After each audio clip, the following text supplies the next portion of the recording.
All right, guys, due to your comments and concerns in the comment section, I'm gonna walk you guys through all the different Seaguar fluorocarbons, why I choose to pick the lines that I choose, under what circumstances. So let's just jump right into it. Obviously, there's 4 different fluorocarbons that Seaguar offered on the market, and I have them laid out right here as they increase in the level. So we got Red Label, which is their lowest grade fluorocarbon, and then it moves up. And Braised X, a Braised X, and then finally you get to the creme de la creme, and that's gonna be Cigar Tatsu. So I'm gonna jump into it and tell you guys why I use each one. I noticed a lot of people were kind of shocked or surprised that I even use Red Label. Obviously, I'm sponsored by Seaguar. I get opportunity to fish any of the fluorocarbons I want. If I wanted to use all of Tatsu, not a problem, I can do that. But instead, I actually utilize the entire range of the brand, and I feel like each one serves a purpose. Red Label, this right here is their lowest grade fluorocarbon. This is a great entry-level fluorocarbon to somebody who doesn't want to spend a lot of money. Maybe they've never tried fluorocarbon before. They're used to using monofilament or braided line, and they want to give it a shot. The price point is great. You can get it about 14 bucks at a host of different places: BassPro Shops, Cabela's, Walmart. Most tackle stores carry Seaguar products. So if you're looking to get into fluorocarbon and not spend a ton of money, this is a great choice. This is Red Label. Now, why is it the lowest line that Seaguar offers? Because of the castability of this fluorocarbon. It's not your best casting line that they offer, but it has extreme strength. It's very abrasion resistant, and it's a great line. So anytime I'm making very short cast, flipping, pitching, or flipping crankbaits or spinner baits, which I do a lot, really short cast, I'm not having to get a long cast, right? This is a great choice. Extremely abrasion resistant, it's strong, but it does have a little bit of memory to it, so the castability is not there. So that's why it's on the lower end, okay? As we move up, we jump into Braised X. Now, this is Seaguar's most popular brand. I've even heard people refer to this as Yellow Label, obviously because it has a yellow label, but it's just a good medium, middle of the road at price point and at performance. You have decent to good castability in this line. It's relatively limped, but it's not the limpest line that we offer, but it's just an overall great line. So if I need, decent casting, but I still want to maintain strength, have some abrasion resistance, right? And Braised X is going to be a great choice. A lot of guys out on the tour, this is all they use. But again, it's all personal preference.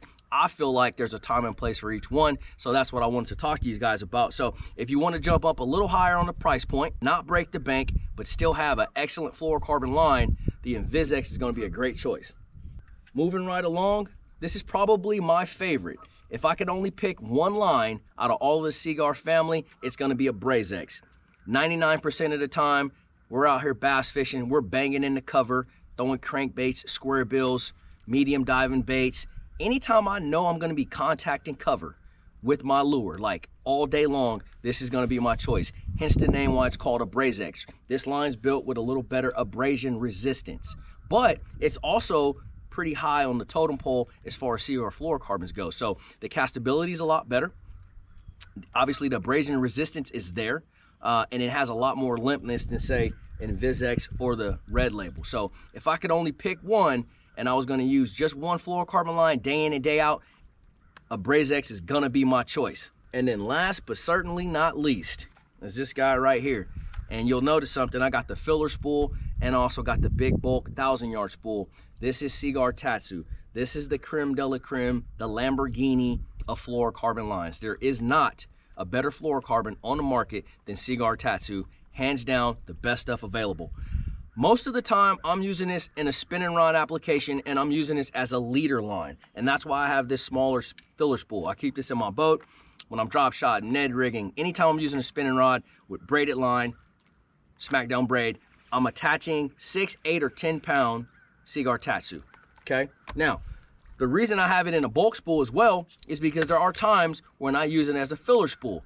If I'm throwing small swim baits, big crank baits, something that I really need to get a super long cast way out there, this is gonna have premier castability. There's nothing out there that's gonna compare to this when it comes to getting out there and making that super long cast.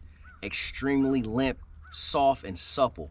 I promise you, if you use this right here one time, you'll never look back. You'll probably be buying Tatsu for the rest of your life, but it's very pricey, but you get what you pay for, and this is great stuff. So that's pretty much the breakdown of the family of the Seaguar fluorocarbons, situations in which I use each line. They all serve a purpose. So if you don't want to spend too much, you don't have to. You can still get out there and give fluorocarbon a chance, give it an opportunity, and I really think you're gonna love it, man. It sinks unlike monofilament.